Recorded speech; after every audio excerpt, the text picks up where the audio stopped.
हाँ तो बच्चों, last time we were discussing point group and we have discussed C1, CS and CI। C1 की n is equal to 1, n is equal to 1 360/1, यानी कि 360 degree घुमाने के बाद वो इक्विवेलेंट क्या इसका आइडेंटिकली आता है, वही का वही स्ट्रक्चर रिपीट होना, इसको आइडेंटिटी एलिमेंट कहते हैं। जैसा कि मीथेन में 3 हाइड्रोजन आइटम, एक क्लोरीन, एक ब्रोमीन और एक आयोडीन से रिप्लेस हो जाते हैं, वो टेट्राहेड्रल स्ट्रक्चर होता है।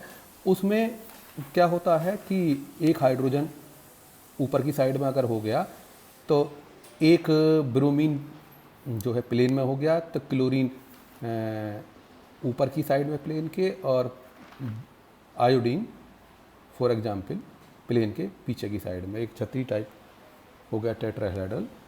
तो अगर मान लो इसे घुमाते हैं तो एक की जगह दूसरा आ जाता है, क्योंकि दो सेम नहीं है, तो एक्सिस ऑफ सिमेट्री इसमें नहीं होती है।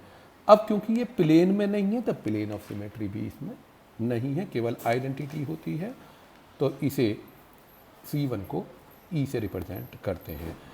CS में ऐसा होता है कि ठीक है, कोई एक्सिस ऑफ सिमेट्री नहीं है, जैसा कि बोरान के साथ क्लोरीन, ब्रोमीन और फ्लोरीन एटम जुड़े हुए हैं तीनों, लेकिन ये एक प्लेन में है।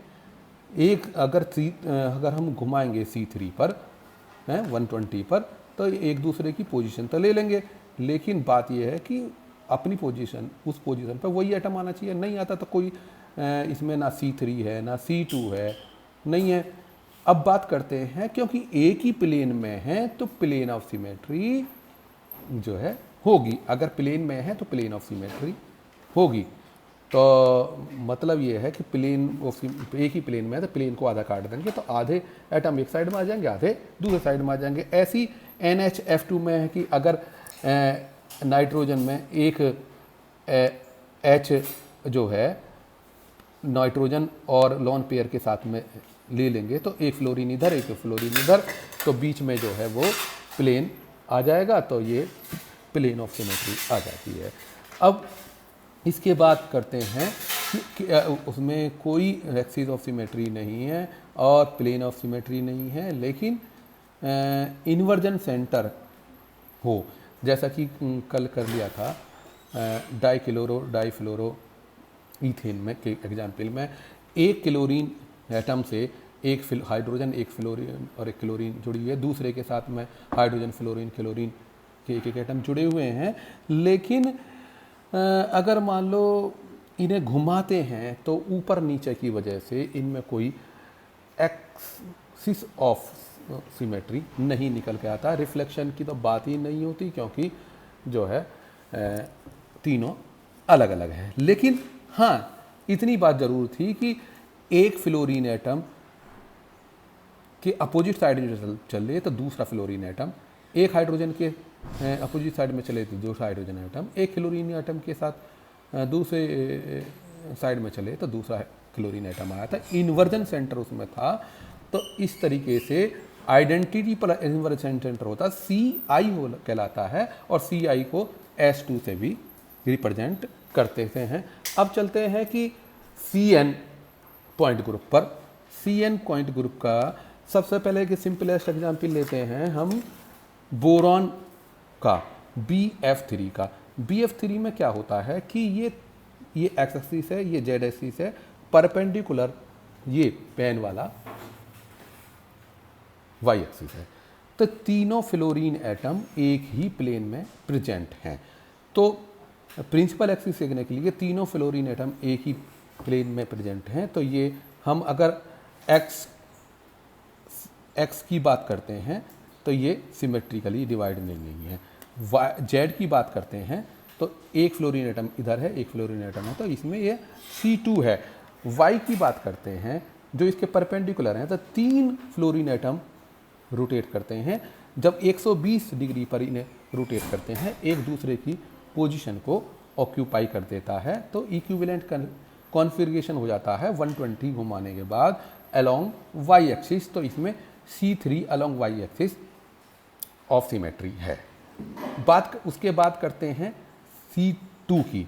C2 की अगर मान लो इस बोरान और फ्लोरीन बॉन्ड पर हम इसे एक्सिस मान लें और इसको रोटेट करते हैं 180 पर, क्योंकि दो हैं, ये दो फ्लोरीन एटम है मूव करने वाले, तो 180 पर रिमूव करते हैं तो ये वाला इधर आ जाएगा, ये वाला इधर आ जाएगा। तो यानी कि C2 एक्सिस ऑफ है, जो कि प्रिंसिपल एक्सिस CY के परपेंडिकुलर है। तो अगर प्रिंसिपल एक्सिस के परपेंडिकुलर C2 है तो एक है तो वो तीन होंगे, तो 3C2 perpendicular axis of symmetry. तो C3Y हो गया और 3C2 परपेंडिकुलर हो गया। अब उसके बाद चलते हैं वर्टिकल प्लेन ऑफ सिमेट्री, क्योंकि Y एक्सिस ये है, इसके पैरेलल ये वर्टिकल प्लेन है जो कि खड़ा है, इसमें Z और YZ प्लेन है।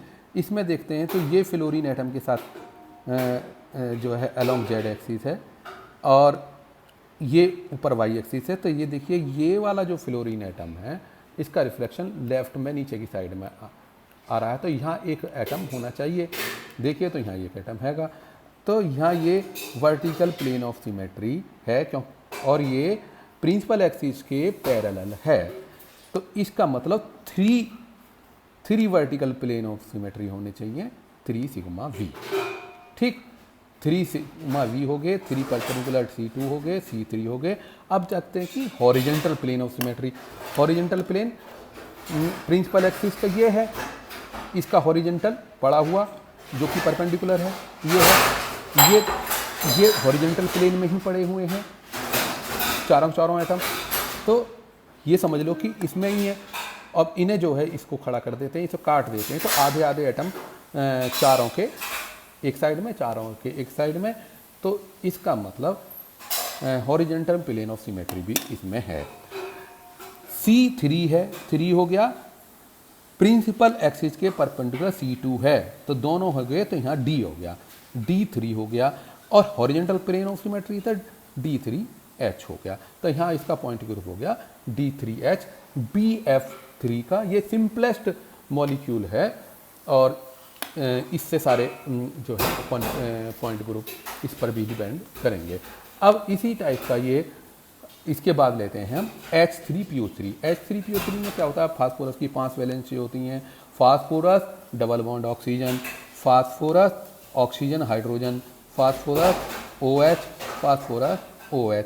ये phosphorus oxygen bond double bond ऊपर की साइड में होता है, और ये जो तीनों बॉन्ड हैं OH के, ये 360 के 3 में डिवाइड होते हैं, 120 डिग्री पर ये होते हैं। अगर मान लो एक जो है प्लेन में है तो ये एक प्लेन के ऊपर होगा और एक प्लेन के अंदर होगा। ठीक, अब बात आती है कि OH बॉन्ड की, क्योंकि ऑक्सीजन पे 2 लोन पेयर होते हैं, तो ये रिपल्सन की वजह से OH बॉन्ड इस तरीके से हो जाता है। तो तीनों में OH बॉन्ड एक एंगल पर ये घूम जाता है। ठीक, अब जो है प्रिंसिपल एक्सिस देखते हैं किस तरीके होता है कि अब एक्स एक्सिस पर देखते हैं तो ये सिमेट्रिकल डिवाइड नहीं है, इधर ये 3 है, उधर 1 है। जेड एक्सिस पर देखते हैं तो ये जेड एक्सिस में ये फास्फोरस ऑक्सीजन ये फिक्स होंगे, और ये तीनों 360 पर जो है हैं, तो 120 पर घुमाने पर एक की पोजीशन दूसरा लेता हुआ चला जाएगा। तो C3 तो इसमें है, तो C3 हो गया, आइडेंटिटी होता है। C2 की बात करते तो C3 इसमें प्रिंसिपल एक्सिस, जो Y एक्सिस पर देखते हैं तो Y एक्सिस पर भी ये सिमेट्रिकली नहीं है, तो एक्सिस ऑफ सिमेट्री नहीं है। अब चलते हैं C2 की बात। अब इस फास्फोरस ऑक्सीजन के साथ देखते हैं, इधर 2 हैं, इधर 1 है, नहीं है। इधर देखते हैं, इधर भी 2 हैं, इधर 1 है, नहीं है। तो C2 किसी प्रकार का नहीं है। ऊपर की साइड में देखते हैं तो ये 3 हैं, ये तीनों 360 डिवाइडेड बाई 120 पर है। ये इसकी सीध में नहीं है, इसके नीचे नहीं है। अगर लाइन खींचेंगे इमेजिनरी तो ये बाहर की साइड में है, तो ये C2 नहीं हो सकता। C2 ये भी नहीं हो सकता, ये भी नहीं हो सकता और ये भी नहीं हो सकता, तो कोई C2 भी इसमें नहीं है। अब वर्टिकल प्लेन ऑफ सिमेट्री देखते हैं कि ये C3 है, इसका वर्टिकल प्लेन ये होगा Z हमारा प्रिंसिपल एक्सिस है C3, तो ये जो है Z है, तो ये हमारा जो है वर्टिकल प्लेन ZY ये है YZ, तो YZ है। तो ये बात तो सही होगी कि ये वाला ऑक्सीजन इससे ढक गया, लेकिन हाइड्रोजन फिर भी दूसरी साइड को जा रहा है इसका। अब इसको देखते हैं इस OH को, OH में ये OH नीचे की साइड में है, ऊपर से नीचे की साइड में, तो ये ऊपर से नीचे की साइड में इसका रिफ्लेक्शन आना चाहिए, लेकिन ये नीचे से ऊपर जा रहा था। वर्टिकल प्लेन ऑफ सिमेट्री भी इसमें नहीं है। हॉरिजेंटल की बात करें तो ये प्रिंसिपल एक्सिस है ऊपर की साइड में, तो हॉरिजेंटल इसका ये हुआ, ये हुआ इसका परपेंडिकुलर। 3 नीचे हैं, 1 ऊपर है, तो ये हॉरिजेंटल प्लेन ऑफ सिमेट्री भी इसमें नहीं है। तो E है, C3 है, कोई भी जो है वर्टिकल प्लेन ऑफ सिमेट्री नहीं है, कोई भी हॉरिजेंटल प्लेन ऑफ सिमेट्री नहीं है, तो केवल ये C3 पॉइंट ग्रुप हुआ। दूसरा करते हैं कि एग्जाम्पल लेते हैं हाइड्रोजन परऑक्साइड का। हाइड्रोजन परऑक्साइड के 3 स्ट्रक्चर होते हैं। तो एक तो ओपन बुक स्ट्रक्चर होता है जिसमें ये ऑक्सीजन है और ये हाइड्रोजन एक एंगल पर है, ये वाला हाइड्रोजन दूसरे एंगल पर है, तो ये तो ओपन बुक स्ट्रक्चर है। दूसरा होता है ये ट्रांस स्ट्रक्चर, मतलब ये ऑक्सीजन है, इनके अपोजिट डायरेक्शन में ये हाइड्रोजन है, ये ट्रांस स्ट्रक्चर है। एक होता है सिस स्ट्रक्चर, दिन में ये ऑक्सीजन है और उनके सेम साइड में ही हाइड्रोजन एटम है। पहले बात करते हैं हम ओपन बुक स्ट्रक्चर की। C2 अलोंग एक्स एक्सिस नीचे का ऊपर का नीचे आएगा, ये वाला नीचे तो आ जाएगा, ये वाला नीचे का ऊपर चला जाएगा, लेकिन दूसरी साइड में जाएगा, अपनी अपनी पोजीशन को छोड़ देंगे, तो ये इक्विवेलेंट स्ट्रक्चर नहीं होगा, तो C2 एक्सिस ऑफ रोटेशन नहीं है। C2 Z अलोंग Z में क्या होता है, राइट वाला लेफ्ट में चला जाता है और लेफ्ट वाला राइट में चला जाता है, लेकिन ये ऊपर की साइड में लेफ्ट में जाएगा, ये नीचे की साइड में राइट में जाएगा, अपनी अपनी पोजीशन को छोड़ जाएंगे, तो ये इक्विवेलेंट स्ट्रक्चर नहीं आएगा, तो ये C2Z भी नहीं है 180 डिग्री घूमने के बाद। बात करते हैं Y एक्सिस इनके परपेंडिकुलर है, हालांकि ये सेंटर में होना चाहिए इनके, लेकिन मैंने थोड़ा सा अलग को लगा रखा है जिससे चमक जाए, केवल है परपेंडिकुलर ये। तो ये जब घूम के आएगा, ये हाइड्रोजन घूम करके 180 इधर आ जाएगा, और ये वाला घूम करके 180 इधर आ जाएगा, ये ऑक्सीजन इधर से इधर आ जाएगा, ये वाला इधर से इधर आ जाएगा, यानी कि इक्विवेलेंट स्ट्रक्चर आ जाएगा। तो इसमें C2Y है, C2Y है। अब देखते हैं कि C2X भी नहीं है, C2Z भी नहीं है। बात करते हैं कि इसमें वर्टिकल प्लेन ऑफ CV की, वर्टिकल प्लेन सिग्मा V की बात करते हैं। तो ये हमारा जो है Y जो है प्रिंसिपल एक्सिस है, ये Z है, तो प्रिंसिपल एक्सिस के अलोंग पैरेलल YZ प्लेन है। तो इसमें जो ये OH है, ये अंदर की साइड में हम देख रहे हैं कि लेफ्ट में इस तरीके से ऊपर की साइड में जा रहा है, लेकिन स्ट्रक्चर में नीचे की साइड में है, तो ये सिग्मा V इसमें नहीं है। अब बात करते हैं सिग्मा H की।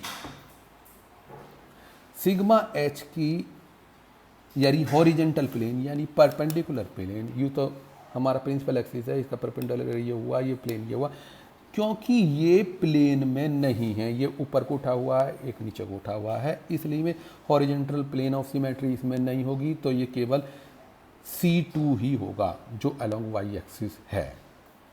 बात करते हैं अब आपकी ये ट्रांस स्ट्रक्चर की। इसमें एक्स एक्सिस के अलोंग रोटेशन नहीं है वह C2, क्योंकि ये नीचे वाला ऊपर जाएगा, ऊपर वाला नीचे आएगा, अपनी अपनी पोजीशन को छोड़ जाएंगे। बात करते हैं Z की। लेफ्ट वाला राइट में आएगा, राइट वाला लेफ्ट में आएगा, लेकिन अपनी पोजीशन को छोड़ जाएंगे, इक्विवेलेंट स्ट्रक्चर नहीं होगा। लेकिन C2Y ये जो है ये इसकी जगह आ जाएगा, ये इसकी जगह आ जाएगा, तो C2Y इसमें प्रेजेंट है। वर्टिकुलर प्लेन ऑफ सिमेट्री C2Y ये हुआ, इसका वर्टिकुलर प्लेन ये हुआ, Z ये है, Y ये है, तो इसमें लेफ्ट, इसका रिफ्लेक्शन लेफ्ट में आ रहा है, लेफ्ट में होना चाहिए, नहीं है, ऊपर है, तो वर्टिकुलर प्लेन ऑफ सिमेट्री नहीं है। अब बात करते हैं हॉरिजेंटल, यानी कि C2 तो ये है ही, इसका हॉरिजेंटल परपेंडिकुलर ये है प्लेन जो पड़ा हुआ है, इस प्लेन में ये इसको उठा कर इसे चिपका देते हैं, तो इस प्लेन को सीधा खड़ा कर देते हैं, तो काट देते हैं, तो आधे एटम एक साइड में, आधे एटम एक साइड में हो जाएंगे। तो horizontal plane of symmetry trans structure में है, तो C2 है और हॉरिजेंटल प्लेन ऑफ सिमेट्री है, तो C2H इसमें हो गया, C2H हो गया। अब करते हैं सिस की। सिस में क्या है कि ये एक्स एक्सिस है, एक्स एक्सिस में घुमाते हैं, नीचे का ऊपर, ऊपर का नीचे आ जाएगा, तो ये C2X इसमें है अलॉन्ग एक्सिस।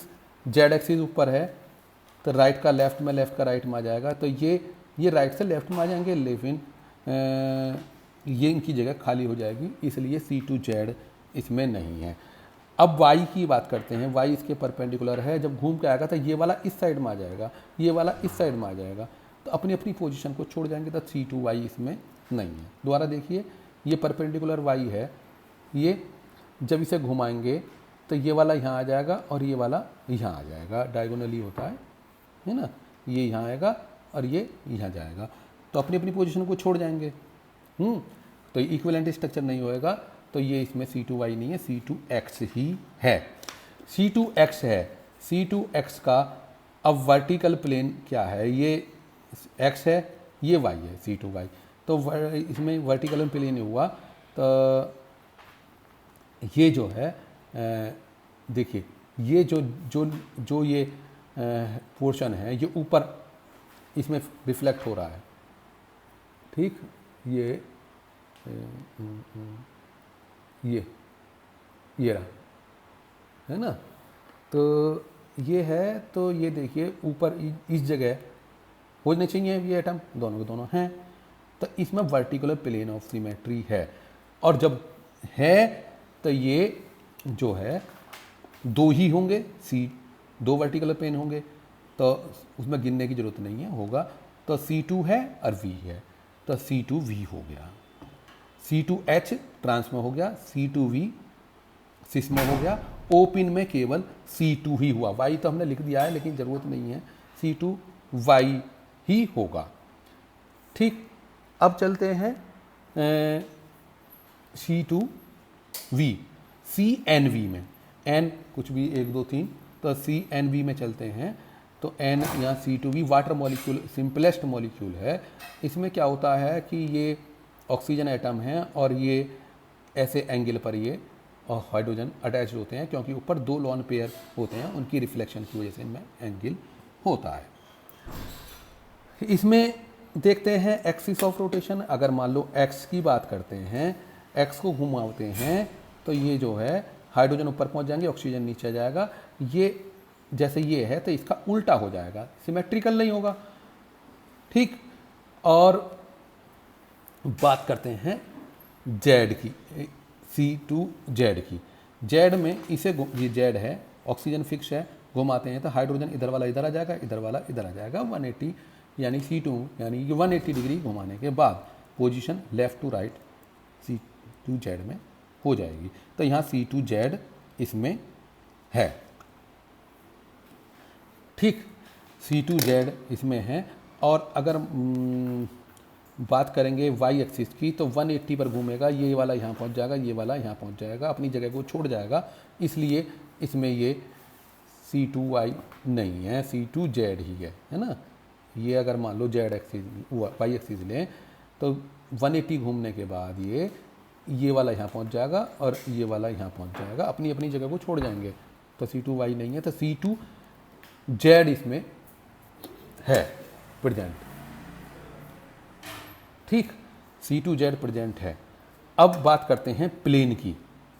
Z इसके पैरेलल जो है, Z प्लेन ये है Z और ये ऊपर Y है, वाई जेड प्लेन, ये पैरेलल प्लेन हैं प्रिंसिपल एक्सिस के।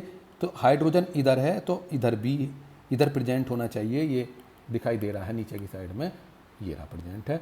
तो इसका मतलब वर्टिकल प्लेन ऑफ सिमेट्री इसमें है। तो सीधी सी बात है, दो वर्टिकल प्लेन ऑफ सिमेट्री होगी, जेड वाई जेड या जेड वाई हमने देख लिया, तो जेड एक्स में और होगा जेड एक्स, ये रहा।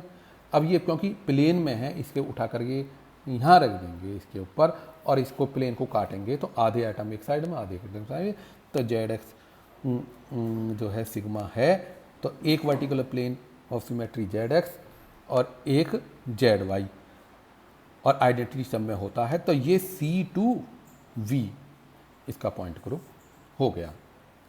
ठीक, अब चलते हैं NH3 पर। NH3 का किस तरीके होता था, जैसे PO H3PO H3PO3 में PO H3, ये PO4 है, ये ऊपर वाला, ये 3 नहीं है, ये 4 है। ठीक है, 1 2 3 4 ऑक्सीजन। ठीक, अब जैसे ये है तो वो H3PO4 की तरह है कि लॉन पेयर तो ऑक्सीजन की जगह हो गया और ये जो है OH की जगह HH हो गए। इसमें क्या है कि एक हाइड्रोजन जो है प्लेन में, एक प्लेन के ऊपर एक प्लेन के नीचे, वही छतरी की तरह 360 divided by 3 rotating hydrogen atom, जी 120 का मतलब अगर हम 120 पर घुमाएंगे, एक हाइड्रोजन की जगह दूसरा हाइड्रोजन आ जाएगा, इसकी जगह ये आ जाएगा, इसकी जगह ये आ जाएगा और इसकी जगह ये आ जाएगा। तो ये जो है इसकी जगह ये इसकी जगह आ जाएगा, ये इसकी जगह आ जाएगा और ये इसकी जगह आ जाएगा। इस तरीके से 120 रोटेट करने के बाद ये तीनों अपनी पोजीशन चेंज करके इक्विवेलेंट स्ट्रक्चर ले लेंगे। तो इसमें C3 एक्सिस ऑफ सिमेट्री है। ठीक, C3 एक्सिस ऑफ सिमेट्री है। अब बात करते हैं C2 की। अच्छा, अलोंग एक्स एक्सिस तो है ही नहीं C3 ना C2, क्योंकि एक तरफ 3 है एक तरफ लॉन पेयर है। अब जेड एक्सिस में देख ही लिया, ये जो है C3 अलोंग जेड एक्सिस है। ठीक, और अलोंग वाई एक्सिस भी जो है नहीं चलेगा, क्योंकि ये वाला यहाँ आएगा, ये वाला यहाँ आएगा। ठीक, तो अपनी पोजीशन को ये खाली कर जाएगा। तो वाई एक्सिस पर जो है भी नहीं है। ठीक, अब अच्छा, इसमें एक चीज़ और बताने की बात है कि एक ऑपरेशन लगाने के बाद C3 आ जाएगा और दूसरा ऑपरेशन लगाने के बाद C3 आ जाएगा, तीसरा ऑपरेशन लगाएगा C3 आ जाएगा। C3 का मतलब वही का वही मॉलिक्यूल आ जाएगा। तो ये दो C3 अलोंग जेड एक्सिस जो है एलिमेंट्स जो है होंगे।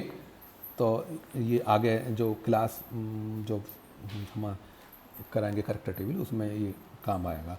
तो हमारा C3 से मतलब है C3 है। तो अब वर्टिकल प्लेन ऑफ सिमेट्री देखेंगे तो ये जो हमारा लॉन पेयर है, नाइट्रोजन है और एक हाइड्रोजन है, इन्हें एक ही लाइन में ले लेते हैं, जो कि प्रिंसिपल एक्सिस है जेड एक्सिस। ये जो है ये वाई है, जेड और ये वाई। तो जेड और वाई ये प्रिंसिपल एक्सिस के पैरेलल प्लेन है, वर्टिकल प्लेन है। तो इस देख रहे हैं इस हाइड्रोजन का रिफ्लेक्शन लेफ्ट में यहाँ जा रहा है, तो यहाँ एक हाइड्रोजन होना चाहिए सिमेट्री देखने के लिए, प्लेन ऑफ सिमेट्री देखने के लिए। यहाँ है, ये यहाँ कहीं कहीं रहेगा बीच में, नाइट्रोजन बीच में रहेगा, हाइड्रोजन बीच में रहेगा। तो अगर एक प्लेन ऑफ सिमेट्री है तो प्लेन ऑफ सिमेट्री C3 की वजह से 3 प्लेन ऑफ सिमेट्री वर्टिकल होंगे। ठीक, तो एक इसके साथ एक इसके साथ फिर चेक करने की ज़रूरत नहीं है। अब हॉरिजॉन्टल प्लेन ऑफ सिमेट्री को देखते हैं। तो प्रिंसिपल एक्सिस तो ये है, इसका हॉरिजॉन्टल प्लेन ये वाला हुआ, तो एक तरफ तो 3 हाइड्रोजन है, एक तरफ लॉन पेयर है, तो ये सिमेट्रिकल नहीं है। तो सिग्मा H नहीं है, C3 है और सिग्मा V है, तो C3V पॉइंट ग्रुप इसका हो गया। चलिए, तो को लास्ट टाइम हमने ये भी डिस्कस किया था, यहाँ तक का तो हमारा हो गया। अगर CN के साथ हॉरिजॉन्टल प्लेन ऑफ सिमेट्री है तो CNH हो गया। सेम CN के साथ वर्टिकल प्लेन ऑफ सिमेट्री है, CNV हो गया, ये हमने डिस्कस कर लिया। एक ये है कि CN के साथ परपेंडिकुलर C2 एक्सिस और हैं प्रिंसिपल एक्सिस के परपेंडिकुलर C2 एक्सिस हैं जो कि N होते हैं, तो वो उसका हमने BF3 का एग्जाम्पल देख लिया, तो वो उसमें तो DNH आया था खैर, तो वो DN ग्रुप होता है जिसमें परपेंडिकुलर प्लेन और होते हैं C2। जिसमें परपेंडिकुलर प्लेन के साथ साथ हॉरिजॉन्टल प्लेन और होता है तो DNH कहलाता है। CN प्रिंसिपल, परपेंडिकुलर C2 और जो है हॉरिजॉन्टल प्लेन जो कि एक ही होता है, और वर्टिकल प्लेन अगर N है, वो वर्टिकल प्लेन है तो N सिग्मा V होंगे, तो ये DNH होगा। और N अगर इवन है तो उसमें आइडेंटिटी इनवर्जर सेंटर भी होगा। एक होता है फिर DND, अगर डाईहेड्रल प्लेन है तो principal plane N perpendicular plane C2 और उतने ही डाईहेड्रल प्लेन होंगे, तो वो जो है डाईहेड्रल प्लेन अगर प्रेजेंट है और परपेंडिकुलर प्लेन है तो D इन दोनों की वजह से तो D हो गया, अब परपेंडिकुलर वो डाईहेड्रल प्लेन से D हो गया, कैपिटल D तो इन दोनों की वजह से हो गया CN और परपेंडिकुलर C2 की वजह से, और जो स्मॉल d है ये डाईहेड्रल प्लेन की वजह से हो गया। हाँ, एक बात ध्यान रखना कि अगर इसमें H आ गया है तो DNH ही होगा, ठीक, वहाँ डाईहेड्रल प्लेन सेकेंडरी हो जाता है। एक जैसे हम देखते हैं कि हमारा और जो वो है क्या कहते हैं